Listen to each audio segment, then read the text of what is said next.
Yang satu ini belum pernah Sayyidah Aisyah itu mendengar ucapan itu.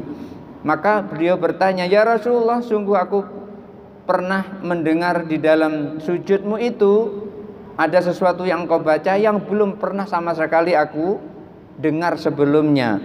Lalu Rasulullah menjawab, qala sallallahu alaihi wasallam, "Alimti dzalika?" Engkau tahu itu wahai Aisyah? Qultu, lalu Aisyah menjawab, "Na'am, ya Rasulullah." Qala, lalu Rasulullah sampaikan, "Ta'allamihinna wa 'allimihinna." Apa kata Rasulullah? Pelajarilah, kemudian ajarkanlah. Rasulullah memberi contoh kepada Aisyah. Aisyah suruh mempelajari apa yang telah dibaca oleh Rasulullah. Setelah Aisyah bisa, baru disuruh mengajarkan kepada yang lainnya. Fa inna Jibril alaihi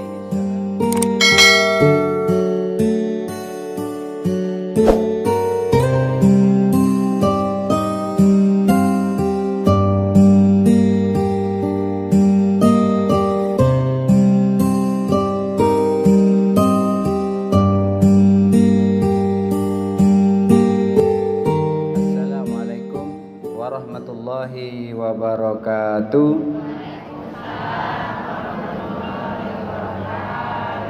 Innal hamdalillah wassalatu wassalamu ala Rasulillah wa ala alihi wa ashabihi wa mawala. La haula wa la quwata illa billah. Rabbi syrah li sadri wa yassir li amri wahlul 'uqdatam min lisani yafqahu qawli. Amma ba'du.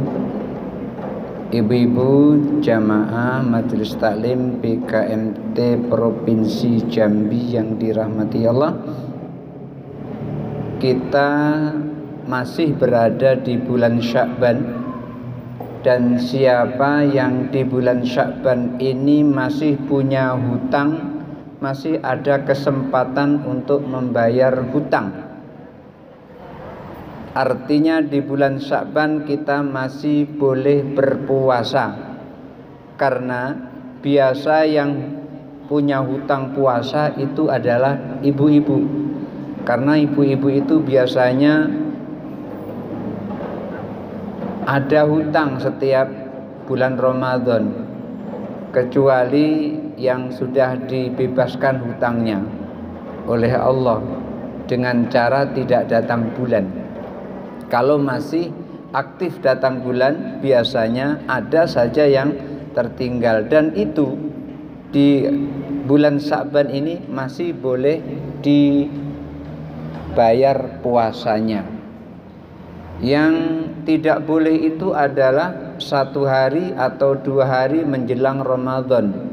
Kenapa? Karena itu adalah yaumus syak, hari yang diragukan. Kalau hari itu diragukan, maka meninggalkan keraguan itu lebih baik daripada terjerumus kepada kesalahan.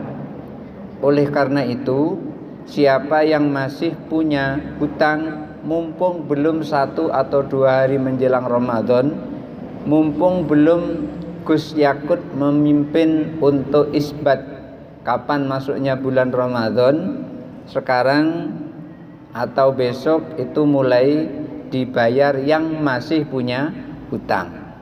Tapi yang tidak punya hutang itu masih bisa juga berpuasa di bulan Sya'ban. Karena Rasulullah sallallahu alaihi wasallam itu berpuasa juga di bulan Sya'ban, walaupun tidak selamanya Rasulullah itu puasanya penuh. Dan saya pernah melihat ada orang, dia itu adalah seorang kepala desa di pinggiran, tetapi ketika bulan Rajab beliau puasa 1 bulan penuh. Setelah itu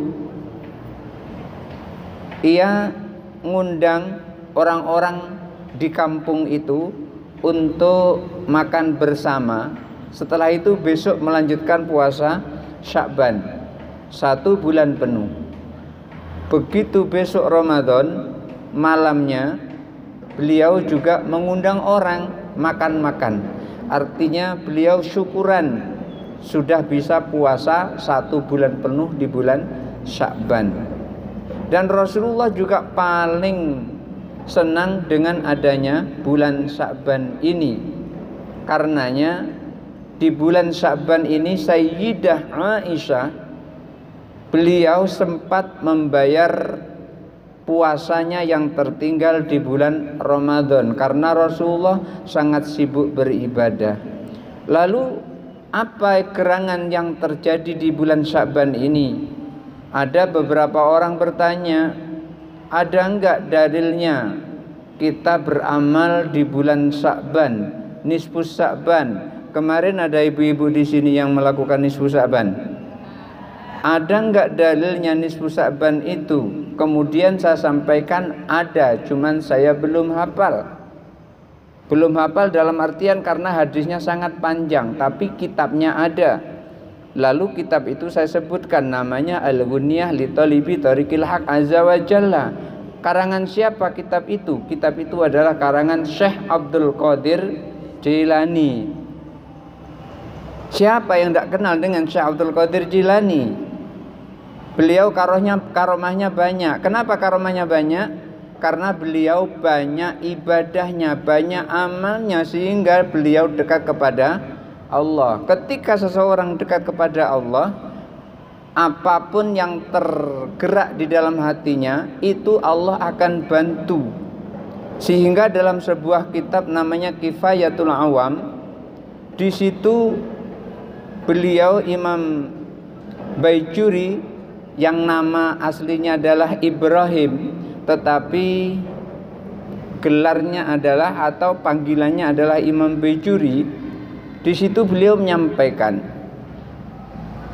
ketika ada seseorang itu mati atau seseorang itu sakit, mati dan sakitnya itu karena dia menentang wali Allah, karena dia menentang utusan Allah seperti Rasul Allah umpamanya, itu sesungguhnya yang membuat orang itu susah karena menentang, yang membuat orang itu mati karena menentang, itu bukan Nabi Allah, bukan Rasul Allah, bukan wali Allah. Siapa? Allah itu sendiri. Loh, bagaimana caranya? Caranya adalah Allah ciptakan sesuai dengan doa atau ucapan yang disampaikan oleh wali Allah itu. Itulah kedekatan Syekh Abdul Qadir Jilani kepada Allah Subhanahu wa taala, sehingga ucapannya bisa terwujud dan diwujudkan oleh Allah Subhanahu wa taala. Kali ini kita akan membahas karya beliau yang banyak dan segudang amalnya ditampilkan di dalam kitab Al-Ghunyah ini. Dan di sini barangkali kita hanya bisa mengikuti satu atau dua saja dari amalan beliau.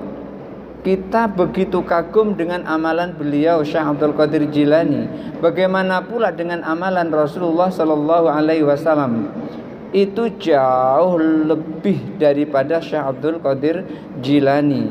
Karenanya hadirin hadirat yang dirahmati Allah, kali ini kita akan membahas tentang apa yang telah diajarkan oleh Syekh Abdul Qadir Jilani, khususnya sekarang ini adalah di bulan Sya'ban.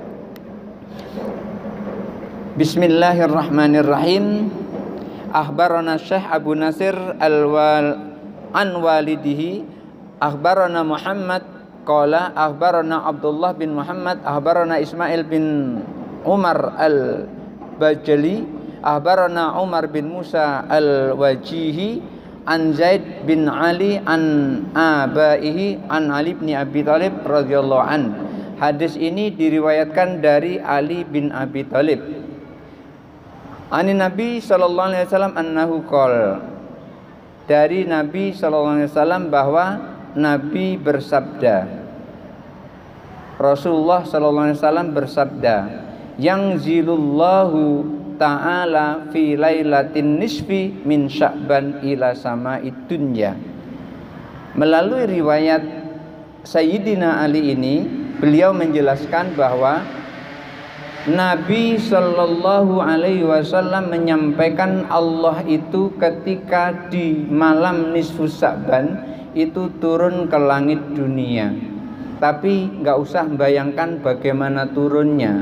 Yang penting kita yakin bahwasanya Allah turun. Cukup Karena apa? Karena kita tidak boleh membayangkan bagaimana perbuatan Allah, kita tidak boleh membayangkan bagaimana bentuk Allah. Di dalam Al-Quran disebutkan yadullahi fauqa aydihim, tangan Allah itu di atas tangan mereka. Tapi kita nggak boleh membayangkan tangan Allah itu seperti ini. Apapun yang kita bayangkan tentang Allah di benak kita, Allah tidak seperti itu. Kenapa? Karena mukhalafatulil hawadis, laisa kamislihi syai'un. Allah tidak akan pernah menyerupai dengan apapun. Walaupun ada orang mengatakan Allah itu punya tangan dan tangannya kanan semua, kita nggak boleh percaya seperti itu. Kita nggak boleh meyakini seperti itu. Allah punya tangan, tangannya kanan semua. Yang jelas ketika Allah mengatakan, Allah berfirman yadullahi fauqa aydihim, tangan Allah di atas tangan mereka, itu kita meyakini bahwasanya seperti itulah yang Allah sampaikan. Tapi kita tidak boleh membayangkan Allah itu punya tangan seperti tangan kita, atau membayangkan yang lain-lainnya. Allah turun ke langit dunia di malam nisfu Sa'ban, dan di situ kita tidak boleh membayangkan bagaimana cara turunnya. Apakah pakai helikopter, ataukah pakai roket, atau terjun payung. Enggak boleh kita membayangkan yang seperti itu. Yang jelas kita meyakini, untuk apa Allah turun ke langit dunia itu?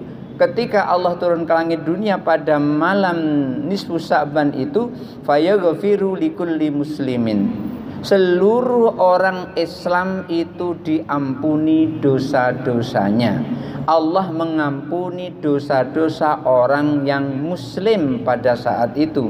Maka beruntunglah orang yang sudah mengucapkan kalimat asyhadu alla ilaha illallah wa asyhadu anna muhammadar rasulullah. Orang yang muslim itu diampuni oleh Allah dosa-dosanya. Tapi apakah semua? Ketika seseorang atau siapapun menyebut semua, itu biasanya ada pengecualian. Biasanya begitu, ada pengecualian. Setiap orang muslim wajib sholat. Apakah semuanya? Tidak, ada kecualinya. Siapa? Bagi orang yang datang bulan tidak wajib sholat. Apa ya datang bulan mau sholat juga? Jadi ketika ada kata-kata kullu itu sebetulnya tidak semuanya, ada kecualinya, ada nyise sedikit.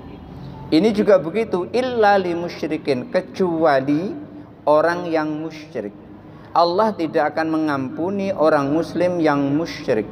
Musyrik itu apa? Dia meyakini yang ia yakini itu adalah bukan Allah. Contoh, ketika seseorang sakit kepala, kepalanya denyut, kemudian terus pergi ke apotik, lalu ia kenal dengan namanya parasetamol. Parasetamol, bukan paranormal, parasetamol. Kemudian dia beli parasetamol itu. Begitu parasetamol dibeli yang kandungannya 500 mg, karena kepalanya denyut tadi, dia minum. Begitu minum satu saja 5 menit langsung hilang sakit kepalanya. Bukan kepalanya yang hilang, sakit kepalanya yang hilang. Kan biasanya kalau sakit bisul diobati hilang bisulnya, sakit gatel diobati hilang gatelnya, sakit kepala diobati jangan hilang kepalanya, nanti nggak punya kepala. Nah, ketika ia meyakini bahwasanya parasetamol itulah yang menyembuhkan sakit kepalanya, maka dia jatuh kepada kesyirikan. Jadi syirik itu tempatnya adalah di hati, di keyakinan, di iktikadnya, di keyakinannya, bukan di perbuatannya. Seakan-akan perbuatannya itu tidak syirik, tapi bisa juga dia adalah syirik. Seperti tadi, ketika dilihat tetangga sebelahnya atau orang sebelahnya, oh dia sakit, minum parasetamol, wajarlah dia sembuh. Orang sebelahnya mengatakan sembuhnya itu karena melalui parasetamol Allah sembuhkan sakitnya. Tetangga sebelahnya ngomong begitu. Yang minum tidak. paracetamol inilah yang menyembuhkan aku. Kalau aku nggak minum paracetamol ini, aku mati. Umpamanya kayak gitu, saking sakit kepalanya gitu. Iya. Karena utangnya sudah diuber-uber, tukang tagih nggak bayar-bayar ya. Tambah banyak itu. Yang diampuni pada malam nisfu Sa'ban itu seluruh muslim kecuali yang musyrik au musakhinin, atau seorang muslim yang bermusuhan. Bermusuhan di sini bermusuhan yang tanpa syar'i, artinya bermusuhan yang tidak ada hukum syaraknya. Sesuai dengan hukum dia tidak boleh bermusuhan, tapi kalau sesuai hukum boleh bermusuhan, tidak apa-apa. Au qati'ir rahmi, atau orang yang memutuskan silaturahmi. Ketika seseorang memutuskan silaturahmi itu sehari, 2 hari, 3 hari itu hukumnya makruh. Tapi kalau sudah lebih dari 3 hari itu hukumnya haram. Tapi dengan syarat, beliau Syekh Abdul Qadir Jilani menjelaskan, memutuskan tali silaturahmi ini boleh apabila sesuai dengan syariat. Loh, apa ada bermusuhan memutuskan tali silaturahmi ini berdasarkan syariat? Ada. Di sini di awal ini disampaikan, dan ini sudah pernah saya sampaikan di Masjid Nurul Hasanah, masjidnya Ayahanda Kiai Lohot. Ada yang pernah kenal dengan Kiai Lohot Hasibuan? Beliau suka ngundang saya untuk ngisi pengajian seperti ini. Jadi beliau sampaikan, oh iya, saya pikir tadi bilang Ustadz 5 menit lagi gitu. Oh iya, kalau 5 menit lagi ya alhamdulillah cepat selesai. Iya, rupanya ada ini ya.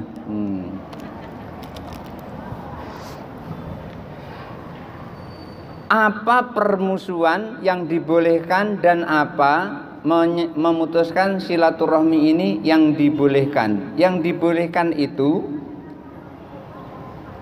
yang sejalan dengan syariat, tidak bertentangan dengan syariat. Kenapa? Karena yang dilarang itu adalah la yahillu li muslimin ayyahjura akhahu fawqa thalathin.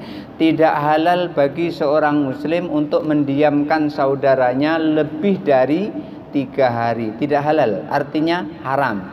Haram seorang muslim tidak berteguran dengan muslim yang lain selama lebih dari 3 hari tanpa ada udzur syar'inya. Tapi kalau ada udzur syar'inya tidak masalah, tidak apa-apa.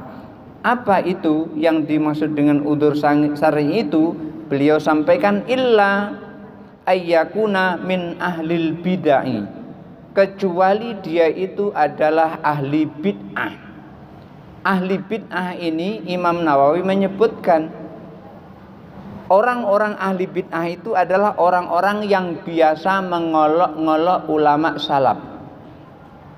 Dia tidak menghargai ulama salaf. Seperti apa ulama salaf? Seperti Imam Hanafi. Siapa lagi? Imam Maliki. Siapa lagi? Imam Syafi'i. Siapa lagi? Imam Hambali. 3 imam ini saja ini direndahkan dan diolok-olok. Apa katanya? Imam Syafi'i itu bisa salah. Ketika dia Imam Syafi'i itu kunut subuh, itu bid'ah kunut subuh itu, berarti Imam Syafi'i termasuk orang yang tersesat. Karena Imam Syafi'i yang paling kuat untuk menyampaikan kunut subuh. Dan juga Umar bin Khattab. Umar bin Khattab itu yang pertama sekali menyuruh kaum muslimin berkumpul di bulan Ramadan, di malam bulan Ramadan untuk sholat tarawih berjamaah. Umar bin Khattab menyuruh Ubay bin Ka'ab untuk mengimami sholat tarawih. Itulah sholat tarawih pertama sekali yang diimami secara berjamaah oleh Ubay bin Ka'ab. Ubay bin Ka'ab sahabat, bukan Ubay bin Ka'ab di BLK. Ini Ubay bin Ka'ab yang ada pada zaman sahabat. Nabi tidak pernah melakukan sholat berjamaah yang Nabi imami seperti itu.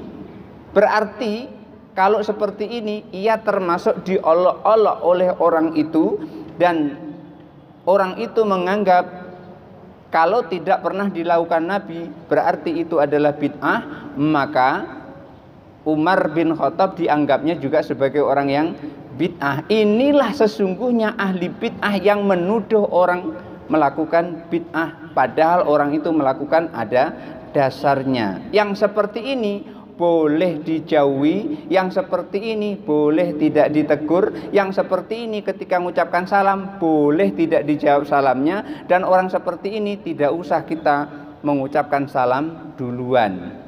Nah, yang seperti itu kita nggak boleh mengucapkan salam duluan, karena salam itu ada 3 tingkatan. Pertama, assalamualaikum, dijawab waalaikumsalam, pahalanya 10. Tingkatan kedua naik dikit, assalamualaikum warahmatullah, dijawab waalaikumsalam warahmatullah, pahalanya 20. Yang ketiga lengkap, assalamualaikum warahmatullahi wabarakatuh, dijawab waalaikumsalam warahmatullahi wabarakatuh. Yang mengucapkan salam dapat 30, yang menjawab salam dapat 30. Kalau pengen mau dapat banyak salam, jawab salam lagi, jawab lagi, salam lagi, jawab lagi, salam lagi, jawab lagi. Kapan ngomongnya? Kalau mau pengen banyak. Nah, inilah tadi yang saya sampaikan, kecuali orang yang bermusuhan atau orang yang memutuskan tali silaturahmi tetapi tanpa udzur syar'i. Kalau udzur syar'i tidak apa-apa. Umpamanya kita punya keponakan, udah dibilang keponakan itu jangan masuk kelompok itu, kalau kamu masuk kelompok itu nanti kamu tersesat, masih juga masuk kelompok itu. Akhirnya apa? Hancur, rusak akhirnya. Yang tadinya mau menghormati orang yang lebih tua, ini tidak lagi menghormati orang yang lebih tua. Kenapa? Katanya salaman, mencium tangan orang tua itu syirik, menyembah Allah. Salah yang seperti itu. Menyembah dengan menghormati, ta'zim itu berbeda. Apa ketika Sayyidah Fatimah mencium tangan Rasulullah, Sayyidah Fatimah menyembah Rasulullah? Kan tidak. Padahal setiap Rasulullah itu datang, lalu langsung diraih tangannya oleh Sayyidah Fatimah, terus diciumnya tangan itu, diciumnya. Lah nyium tangan kalau tidak bungkuk gimana? Masa cium tangan kayak gini, ke belakang kayak gini? Cuman nyium tangan nggak boleh bungkuk ini. Ya, nyium tangannya tetap bungkuk, nggak mungkin nyium tangan itu tidak bungkuk. Coba nanti dipraktekkan bagaimana caranya nyium tangan tapi tidak bungkuk, sama-sama tingginya. Apa ya tangannya yang mau dicium tarik ke bawah, ke belakang kayak gitu biar tidak bungkuk? Kan tidak seperti itu. Sementara ada mereka yang mengajarkan boleh mencium tangan tapi nggak boleh bungkuk. Lah macam mana caranya boleh mencium tangan tapi nggak boleh bungkuk gitu? Yang seperti inilah yang boleh kita tidak tegur dia, yang boleh kita abaikan dia, kita tinggalkan dia. Yang seperti ini berarti kita memutuskannya karena syarak. Lalu siapa lagi yang tidak menerima ampunan dari Allah atau Allah tidak berikan ampunan kepadanya? Au imra'atin tabghi fi farjiha. Ini ada di pojok. Perempuan yang mencari makan melalui kemaluannya. Berarti ini di pojok. Dan biasanya ini kalau ditangkap oleh Pemda itu dikumpulkan di Talang Bakung. Kalau sudah berkumpul di Talang Bakung, akhirnya ketemu juga dengan saya. Ya ngeri-ngeri sedap seperti yang ngajari mereka itu. Ya karena memang bekas-bekas ditangkap yang seperti itu. Jadi ini orang-orang yang tidak memperoleh ampunan ketika malam nisfu Sya'ban. Kalau orang itu tidak syirik, tidak bermusuhan, tidak memutuskan tali silaturahmi, tidak berbuat zina, maka orang yang seperti itu akan memperoleh ampunan dari Allah Subhanahu wa taala. Wa ahbarani Abu Nasir qala amba'ana walidi hadasan Muhammad bin Ahmad Al-Hafid amba'ana Abdullah. Ini saya baca hadis seperti itu, jadi sanadnya dibaca semua.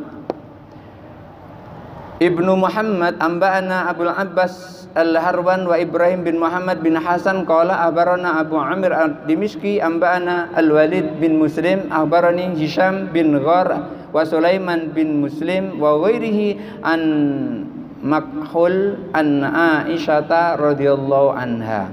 Ini ujungnya terakhir, Aisyah radhiyallahu ta'ala anha, anna Rasulullah sallallahu alaihi wasallam qala, bahwa Rasulullah sallallahu alaihi wasallam telah bersabda, ya Aisyah ayu lailatin hadhihi. Rasulullah memberikan kuis kepada Aisyah. Apa itu kuis? Pertanyaan, tebak-tebakan. Ibu-ibu kira-kira pernah nggak main tebak-tebakan sama suaminya? Main tebak-tebakan, ayo ini berapa isi dompet nih, pernah nggak diajak main tebak-tebakan tuh? Nggak pernah ya? Saya pernah itu main tebak-tebakan, ayo ini amplopnya isinya berapa gitu. Main tebak-tebakan, kalau bener ambil, kalau salah jangan ambil. Nggak berani dia nebak, dia takut salah kan. Rasulullah main tebak-tebakan bersama Aisyah radhiyallahu anha. Rasulullah sampaikan, ya Aisyah tu ayyatu lailatin hiya, malam apa malam ini? Qalat Aisyah radhiyallahu anha menjawab, Allahu wa rasuluhu a'lamu. Ini lebih selamat jawab seperti itu daripada jawabnya ngawur. Allah dan Rasulnya lebih tahu malam apa malam ini. Qala, lalu Rasulullah sampaikan, Lailatun nisfi min Sya'ban. Aisyah, malam ini adalah malam nisfu Sya'ban. Rasulullah sampaikan begitu. Fiha turfa'u a'malun nasi. Malam nisfu Sya'ban itu amal manusia diangkat oleh Allah. Tuh, malam nisfu Sya'ban kata Rasul disampaikan pada Sayyidah Aisyah, malam nisfu Sya'ban itu semua amal-amal manusia diangkat oleh Allah. Walillahi fiha utaqaun minan nar. Malam nisfu Sya'ban itu Allah memiliki banyak pembebasan dari api neraka. Karena tadi hadisnya disampaikan kan, orang muslim semua memperoleh ampunan dari Allah. Allah mengampuni dosa-dosa semua orang muslim. Ya kalau sudah diampuni, pantas nggak dia masuk ke dalam neraka? Pantas nggak sudah diampuni masuk neraka? Nggak pantas. Karena itu Abu Nawas pinter orangnya. Dia merasa nggak pantas masuk surga karena banyak dosa, tapi dia juga nggak kuat masuk neraka.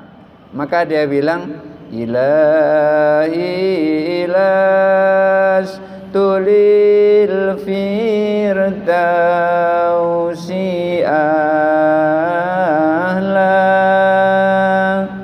wala aqwa ala naril jahimi. Ilahi lastu lil firdausi ahla. Wahai Allah, aku ini bukan ahli surga, aku nggak pantas masuk surga Firdaus karena banyak dosa. Wala aqwa ala naril jahim, tapi aku nggak kuat ya Allah kalau masuk ke dalam neraka. Kira-kira yang diadui gimana kira-kira gitu? Neraka nggak kuat, tapi nggak pantas masuk surga. Jadi mau dimasukkan ke mana? Alamat cuma dua, satu surga, satu neraka. Maka beliau sampaikan, fahablita wa ghafir dhunubi fa innaka ghafiru dzambil azimi. Karena aku nggak pantas masuk ke dalam surga, aku nggak kuat masuk ke dalam neraka, oleh karena itu berilah aku ampunan, karena tidak ada yang pantas memberi ampunan kecuali Engkau. Artinya apa? Ini munajatnya Abu Nawas. Jadi karena sudah diampuni dosa-dosanya oleh Allah, baru pantas masuk ke dalam surga. Oleh karena itu tadi sudah disampaikan pada hadis sebelumnya, Allah mengampuni dosa-dosa setiap orang muslim pada malam nisfu Sa'ban, kecuali yang disebutkan tadi seperti musyrik, memutuskan tali silaturahmi, bermusuh-musuhan, kemudian berbuat dosa, berbuat maksiat yang seperti itu. Maka orang-orang seperti itu tidak mendapat ampunan, selain itu dia dapat ampunan. Oleh karena itu Rasulullah sampaikan pada malam nisfu Sa'ban itu Allah memiliki banyak pembebasan dari api neraka. Seberapa banyak jumlahnya? Bi'adadi sya'ri ghanami kalbin. Tadinya saya berpikir ini ada kata-kata ghanam. Ghanam itu artinya domba. Kalbun artinya anjing. Masa domba anjing? Ternyata bukan begitu. Setelah saya renung-renung gitu, berarti ini ada sebuah suku namanya Kalbi, suku Kalbi. Maka ampunan, pembebasan yang Allah berikan untuk orang-orang muslim agar masuk ke dalam surga Allah, maka jumlah pembebasannya itu sejumlah bulu-bulu domba yang dimiliki oleh suku Kalbi. Suku Kalbi ini ternyata suka memiliki domba. Kan ada orang itu yang suka miara ada satu daerah itu rata-rata miara ayam, ada yang seperti itu, ada rata-rata miara domba, ada rata-rata miara sapi, apalagi kalau menjelang hari raya kurban itu rata-rata miara sapi, miara domba. Ini suku ini rata-rata miara domba. Maka ketika suku ini rata-rata miara domba, maka Rasulullah mengibaratkan banyaknya pembebasan Allah terhadap api neraka itu sejumlah bulu-bulu domba yang dimiliki oleh suku Kalbi. Kalau suku Kalbi itu ada 1000 orang, berarti ada, kalau satu suku itu punya 100 domba, lah berapa domba itu? Udah banyak, susah ngitung. Terus yang ditanya itu sebanyak bulu domba. Satu domba saja ngitung bulunya susah, apalagi 1000 domba. Ya Allah, nggak bisa lagi ngitung. Yang bisa ngitung bulu domba cuman Allah. Kita manusia nggak bisa ngitung. La yahsa illallah. Tidak ada yang bisa ngitung kecuali Allah. Artinya banyak sekali. Fahal anti adzanti li al-lailata. Lalu begitu Rasulullah sampaikan, di malam nisfu Sa'ban itu Allah angkat amal-amal manusia, Allah bebaskan banyak orang dari api neraka. Lalu Rasulullah bertanya kepada istrinya Aisyah, "Fahal anti adzanti li al-lailata?" Ya Fatimah, apakah engkau izinkan aku malam ini? Izinkan apa kira-kira ini? Izinkan beribadah kepada Allah. Apakah engkau izinkan aku malam ini untuk bermunajat kepada Allah, untuk sholat kepada Allah, untuk menyembah Allah? Qalat, lalu Fatimah menyampaikan, kultu, bukan Fatimah, Aisyah menyampaikan, kultu, aku jawab, na'am, ya Rasulullah, silahkan bertemu dengan Allah. Artinya silahkan untuk beribadah kepada Allah, silahkan banyak berzikir. Fasalla, lalu Rasulullah sholat. Maka ini dalil kenapa kita sholat di malam nisfu Sa'ban. Rasulullah juga sholat. Fakhaffafal qiyama. Tetapi Rasulullah ketika sholat di nisfu Sa'ban itu enggak lama-lama. Artinya itu berdirinya itu diringankan. Artinya bacanya bukan panjang, bukan surah Al-Baqarah dari ayat 1 sampai ayat 286. Itu lama itu, 3 juz kurang dikit, 2 juz lebih. Nah, Rasulullah meringankan sholatnya. Wa qara alhamda wa suratal khafifata. Kalau di sini bunyinya wa qara alhamda. Syekh Abdul Qadir Jailani menyebutnya wa qara alhamda karena beliau ini madhabnya adalah madhab Hambali, bukan Syafi'i. Madhab Hambali, Imam Hambali yang bermadhab Hambali biasanya ketika membaca surah Al-Fatihah, bismillahnya dipelankan, alhamdulillah baru kencang. Jadi bismillahirrahmanirrahim. Alhamdulillahi rabbil alamin, arrahmanir rahim. Jadi bismillahnya dipelankan, tapi tetap dibaca. Kalau Imam Syafi'i itu dikencangkan semuanya, kecuali ta'awud, a'udzubillahi minasyaitonirrajim. Ketika kita sholat di rakaat pertama membaca ta'awud, itu sir, pelan. A'udzubillahi minasyaitonirrajim. Bismillahirrahmanirrahim. Alhamdulillahi rabbil alamin. Apa landasannya kok begitu? Karena bismillah itu termasuk surah Al-Fatihah, bagian dari surah Al-Fatihah.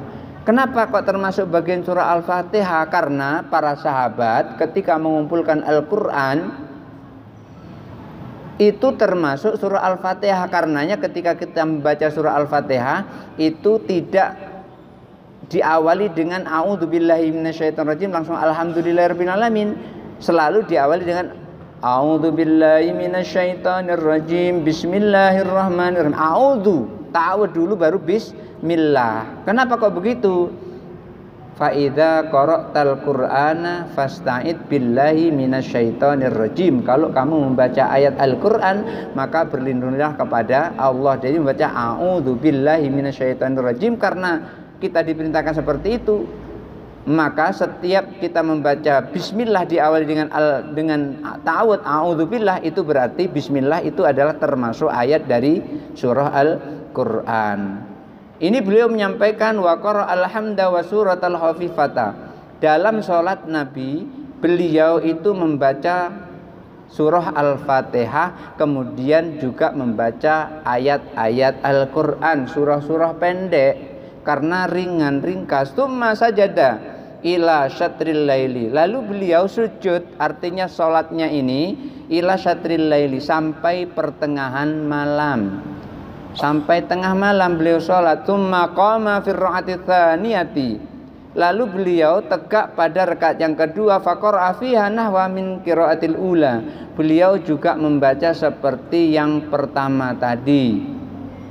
Baca surah Al-Fatihah, kemudian baca ayat-ayat Al-Qur'an. Fakana sujudu ilal fajri. Lalu sholatnya sampai kapan? Ternyata Rasulullah sholatnya sampai subuh, sampai fajar. Kita cuman dari maghrib sampai isya. Jadilah kalau kita mau ikut Rasulullah berarti sholatnya dari maghrib sampai subuh. Kapan makan malamnya? Sudah itu baru pingsan karena nggak makan. Qalat Aisyah, lalu Aisyah berkata radhiyallahu anha, angzurhu hatta donantu annallaha ta'ala qad qabada ruha rasulihi. Aisyah menyampaikan, saking lamanya Rasulullah itu sholat, aku tunggu, kata Aisyah. Kan malam itu gilirannya Aisyah untuk Rasulullah bersama Aisyah radhiyallahu anha, ditunggu oleh Aisyah. Saking lama itu sampai Aisyah berpikir, jangan-jangan Allah ini meninggal, jangan-jangan Rasulullah ini meninggal, jangan-jangan Allah mencabut roh Rasulnya. Beliau sampaikan begitu, qad qabada ruha rasuli, sungguh Allah telah mencabut Rasulnya sallallahu alaihi wasallam. Falamma tala alayya danautu minhu. Ketika terasa lama Rasulullah itu sholat, enggak datang-datang kepada Aisyah, maka ketika terasa lama itu danautuhu, aku dekati Rasulullah, hatta masastu akhmasra qadamaihi, sehingga aku menyentuh kedua telapak kakinya. Ternyata ketika kedua telapak kaki Rasulullah disentuh, fataharraka, Rasulullah bergerak. Berarti Rasulullah nggak meninggal waktu itu. Khawatir, namanya istri sayang sama suami ya, kok lamun yang suami ini sujudnya, kok dari tadi udah tidur melek lagi masih sujud lagi, udah tidur melek lagi masih sujud lagi, jangan-jangan lalu disentuh kedua telapak kakinya itu, ternyata bergerak. Fasami'tuhu yaqulu fi sujudi, lalu kata Aisyah radhiyallahu, aku mendengar dalam sujudnya itu beliau menyampaikan a'udzu bi'afwika min iqabika. Itu doanya pada saat sujud itu. A'udzu bi'afwika min iqabika, aku berlindung kepadamu ya Allah melalui ampunanmu dari siksamu. A'udzu bi'afwika min iqabika, aku berlindung kepadamu ya Allah melalui ampunanmu terhadap siksaanmu. A'udzu bi'afwika min iqabika wa a'udzu biridhaka min sakhatika, dan aku berlindung kepadamu ya Allah melalui ridhamu dari kemurkaanmu. Itu yang dibaca oleh Rasulullah. Dan yang ketiga, wa a'udzubika minka, dan aku berlindung kepadamu ya Allah jalla wajhuka, engkau sungguh mulia, la ahsasanaan alaika anta kama asnaita ala nafsika. Aku tidak bisa menghitung, aku tidak bisa memujimu sebanyak engkau memuji dirimu. Jadi di sini Rasulullah pada saat sujud itu membaca itu, a'udzu bi'afwika min iqabika wa a'udzu biridhaka min sakhatika wa a'udzu bika minka jalla wajhuka la ahsasanaan alaika anta kama asnaita ala nafsika. Itu yang dibaca oleh Rasulullah pada saat sujud lama-lama itu dibaca. Nah, qultu, lalu aku bertanya, ya Rasulullah, qad sami'tuka tadhkuru fi sujudika lailata syai'an. Ya Rasulullah, sungguh aku tadi mendengar sesuatu yang engkau baca selama sujudmu itu. Ma sami'tuka tadhkuru qad, yang belum pernah aku dengar sebelumnya. Jadi ini Aisyah sering mendengar Rasulullah ibadah itu direkam oleh ingatan Sayyidah Aisyah. Yang satu ini belum pernah Sayyidah Aisyah itu mendengar ucapan itu. Maka beliau bertanya, ya Rasulullah, sungguh aku pernah mendengar di dalam sujudmu itu ada sesuatu yang engkau baca yang belum pernah sama sekali aku dengar sebelumnya. Lalu Rasulullah menjawab, qala sallallahu alaihi wasallam, alimti dzalika, engkau tahu itu wahai Aisyah? Qultu, lalu Aisyah menjawab, na'am ya Rasulullah. Qala, lalu Rasulullah sampaikan, ta'allamihinna wa 'allimihinna. Apa kata Rasulullah? Pelajarilah kemudian ajarkanlah. Rasulullah memberi contoh kepada Aisyah, Aisyah suruh mempelajari apa yang telah dibaca oleh Rasulullah. Setelah Aisyah bisa, baru disuruh mengajarkan kepada yang lainnya. Fa inna Jibril alaihi salam, karena malaikat Jibril alaihi salam amaroni an adzkurahunna fi sujudi, karena malaikat Jibril alaihi salam tadi itu memerintahkanku, menyuruhku untuk membaca yang tadi itu pada saat sujud.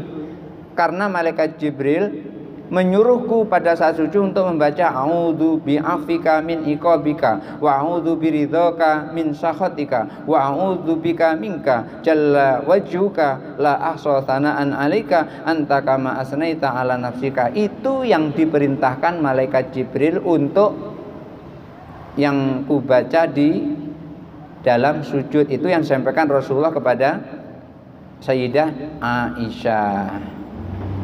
Gimana Bu? Masih berapa lama lagi? Masih ada waktu? Sudah habis waktunya?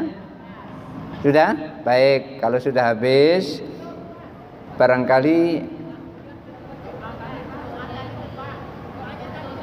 doanya tadi.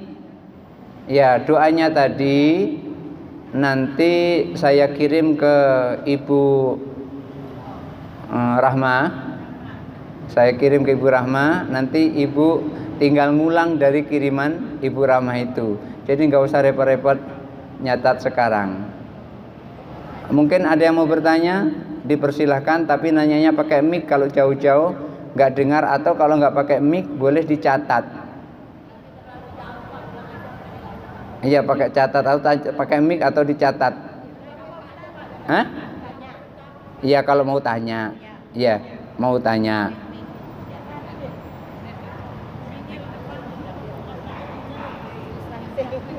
Yang bertanya maju ke depan biar suaranya jelas.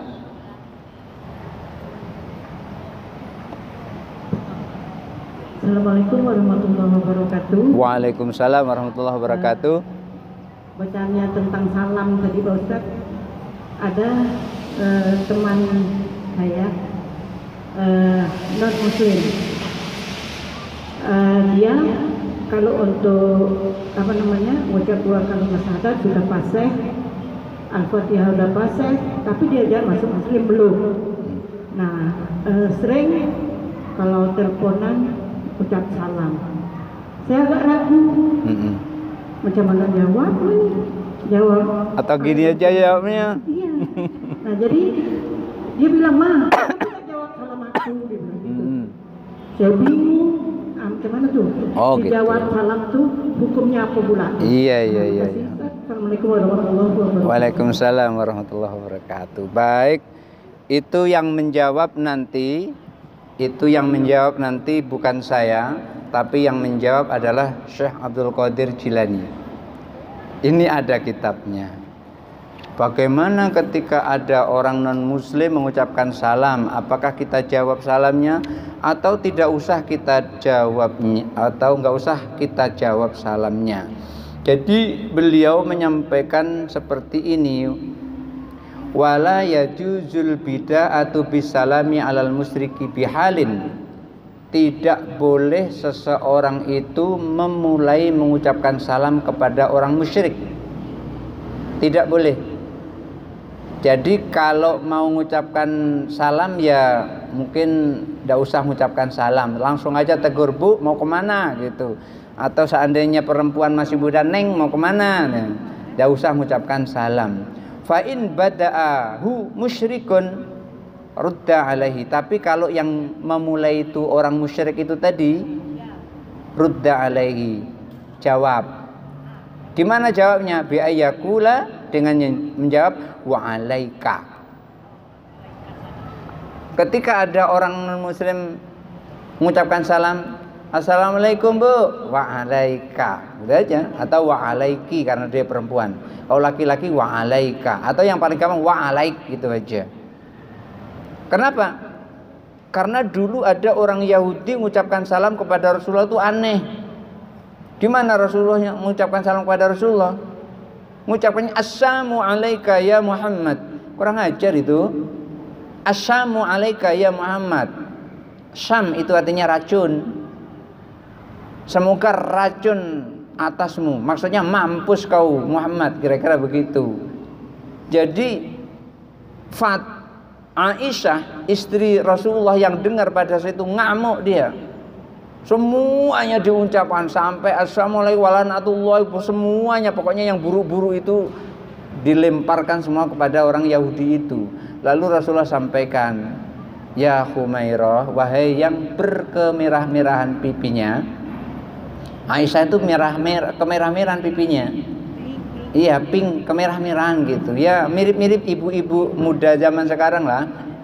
Kadang-kadang merah-merah, agak hitam-hitam, biru-biru sedikit gitu.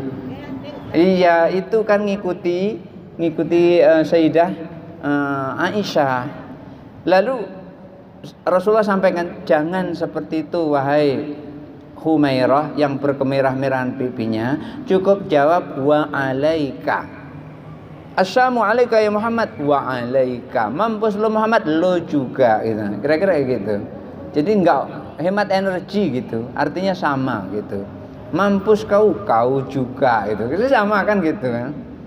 Jadi ketika ada orang muslim yang orang non muslim yang mengucapkan salam kepada kita dan salamnya benar, assalamualaikum bu, jawab wa alaik. Wa alaik. Kenapa saya bilang wa alaik? Perempuan juga wa alaik, laki-laki juga wa alaik. Kalau perempuan dibaca lengkap wa alaiki, kalau laki-laki dibaca lengkap wa alaika. Kalau diwakafkan wa alaik. Assalamualaikum bu, wa alaik. Gitu aja, wa alaik. Itu namanya menjawab salam. Kalau dia memulai mengucapkan salam, jawab. Wa amma ruddahu alal muslimi bi ayyakul. Tetapi kalau mengulang atau mengembalikan salam, menjawab salam kepada orang muslim, muslim satu mengucapkan wa alaikumussalam kama qala. Jadi menjawabnya adalah wa alaikumussalam kama qala. Wa in zada qaulu barakatuh kana aula. Jadi ketika ada sesama muslim mengucapkan assalamualaikum, kita boleh menjawab waalaikumsalam warahmatullahi wabarakatuh. Itu lebih utama, kita memiliki pahala lebih banyak. Lalu terus jangan sampai mengucapkan salam itu berpahala, menjawab lebih berpahala lagi, kemudian diucapkan sendiri, jawab sendiri. Assalamualaikum, waalaikumsalam warahmatullahi wabarakatuh. Enggak boleh yang seperti itu. Seperti yang ucapkan cak lontong itu. Enggak boleh yang seperti itu. Assalamualaikum, waalaikumsalam. Salam sendiri dijawab sendiri gara-gara rebutan pahala. Salam kan mendoakan. Jadi ketika ada orang muslim mendoakan kepada muslim lainnya, dijawab assalamualaikum, waalaikumsalam. Lalu siapa yang mengucapkan salam ini? Al-maru alal qaidi, yang berjalan kepada orang yang duduk. Kalau orang berkendara, kepada orang yang sedang berjalan. Kalau kendaraannya pakai mobil, menyampaikannya kepada orang yang pakai motor. Ya, kalau pakai motor, yang pakai sepeda gayung, yang pakai sepeda gayung kepada yang jalan kaki, begitu. Jadi kalau naik, nanti kalau yang naik sepeda motor siapa yang mengucapkan salam? Yang naik mobil. Lalu ya kalau yang naik mobil siapa yang mengucapkan salam? Yang naik pesawat. Gimana kedengaran naik pesawat mengucapkan salam? Ya kedengaran itu. Jadi artinya itu wal maru alal qaidi kan? Wal maru alal qaidi. Dan orang yang sedikit kepada orang yang banyak. Seperti tadi saya cuma sendirian, ibu-ibu banyak, saya ucapkan dulu assalamualaikum warahmatullahi wabarakatuh, ibu-ibu jawab waalaikumsalam warahmatullahi wabarakatuh. Coba kalau sesuatu saat dibalik ibu-ibu yang mengucapkan salam, saya yang jawab, mesti ya dihitung dulu kan, 1, 2, 3 kan begitu kan. Repot yang seperti itu. Islam tidak menginginkan kerepotan. Oleh karena itu yang sedikit mengucapkan salam kepada yang banyak. Jadi itu ibu yang non muslim mengucapkan salam kepada ibu cukup wa alaik. Jawabnya seperti itu. Tapi ibu tidak usah mengawali salam kepadanya. Tidak usah. Kalau dia mengucapkan salam kepada kita, baru kita jawab wa alaik. Lalu dia sudah mengucapkan 2 kalimat syahadat, tapi karena niatnya belum masuk Islam, maka 2 kalimat syahadat yang diucapkan itu belum berfungsi sebagai kunci surga. Kan kunci surga itu kan iman. Orang kalau nggak punya iman tidak bisa masuk surga. Setelah dia punya iman, imannya tidak diganggu oleh kotoran, namanya dosa. Kalau orang itu imannya diganggu oleh kotoran, namanya dosa, maka dosanya harus dibersihkan dulu. Untuk membersihkan itu ada 2 caranya. 1, bersihkan sendiri atau diantar ke laundry. Kalau bersihkan sendiri itu artinya di dunia ini sering kita beristighfar kepada Allah. Tapi kalau mau diantar ke laundry berarti nanti tukang laundrynya adalah malaikat. Jadi malaikat itu ngebuki orang itu bukan nyiksa tapi bersihin dosa. Kenapa? Karena dosa itu kalau sudah sampai di akhirat seperti cor-coran yang sudah kering.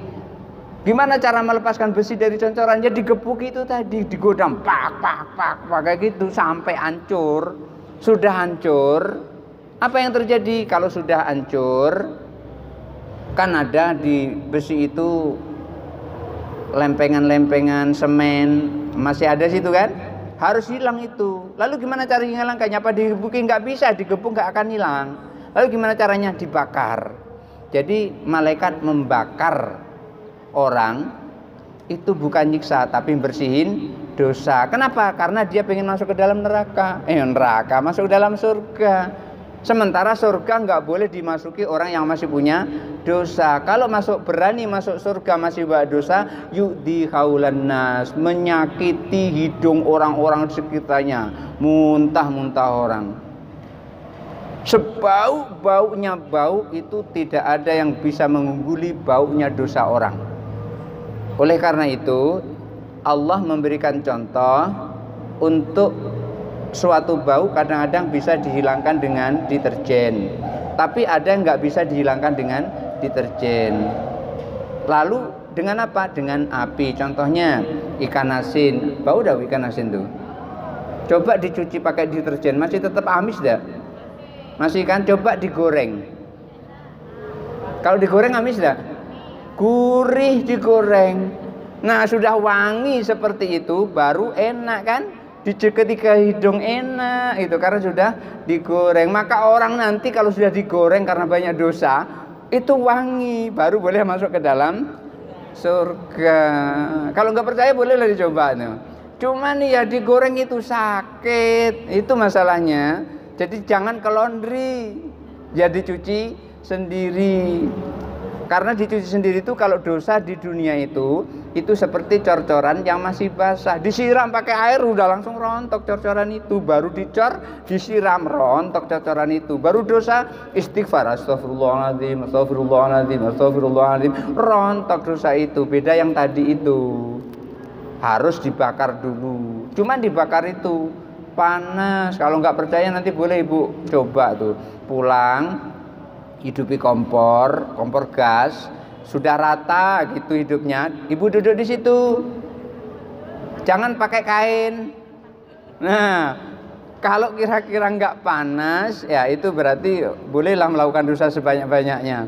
Kalau kira-kira nggak panas, sementara api akhirat, api neraka itu 70.000 daripada panasnya api di dunia. Jadi intinya Bu, cukup jawab wa alaik. Kalau ada yang mau tanya, maju ke depan, ada mic-nya. Kalau tidak ada, kita sudahi dengan baca doa. Masih ada yang tanya? Tadi Bu di belakang tadi tunjuk-tunjuk tadi.